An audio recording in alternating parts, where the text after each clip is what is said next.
All right, welcome to our focus group of undecided voters. Thank you for coming to our marketing research offices.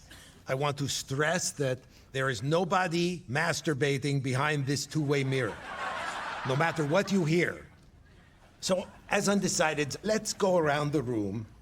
Tell us your name and what your problem is.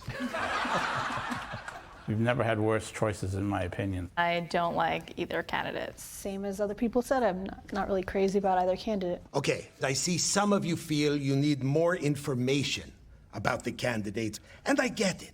We know so little about Trump and Biden. Apart from their campaign issues, their actions as president, their handling of the global pandemic, their criminal indictments, whom they've showered with, and a very detailed description of Trump's penis from a former porn star. But we still don't know. Okay.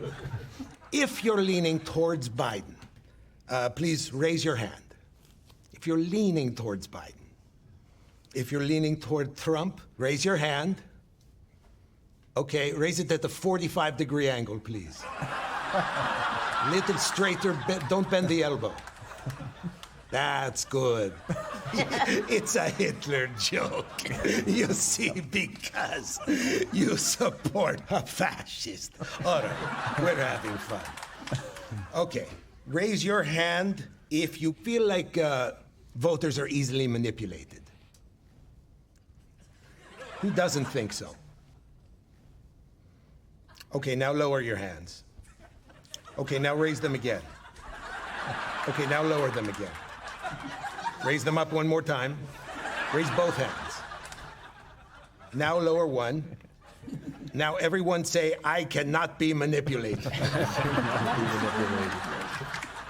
Which candidate would you have a beer with? Trump. Which candidate would you go to a baseball game with? Biden. Trump. Which candidate would you let eat sugar cubes out of your hand? Biden. Why? More gummy? Less likely to bite you? Yeah. Gentle. Gentler. Which candidate would you want to be behind in a human centipede? And keep in mind, no matter what you answer, we will all think you're disgusting. Okay, this is tough, guys. I mean, I sense you find yourselves undecided about a lot of things. My problem is I'm not sure which one's gonna die first. Thomas, I just have to ask, why are you struggling with this decision when you had no problem deciding to leave the barber shop with those sideburns? Seriously, it's like my mom always used to say, shit or get off the lawn. It's your civic duty. Yes. Would you agree with that? Yes, I would agree with that. What is your gut telling you? I mean, other than seatbelts do not come in my size. I can't trust Biden or Trump, so. Okay, I bet So you. I like RFK. RFK Jr., interesting, also known as the evidence that the Kennedys each other. Okay, maybe this will help you guys decide between the candidates. Here are two sandwiches, all right? One is old and moldy, and the other has chlamydia. Raise your hand if you're eating the sandwich on its deathbed, or raise your left hand if you want the sandwich that we have on tape using the N-word. Okay, they're having their first debate. Do you hope the moderators will ask Trump and Biden the really tough questions, like, do you know where you are? And can you breathe on this mirror? They're probably gonna call out each other on stuff. Both sides are constantly saying, this is the end of democracy. Both sides agree.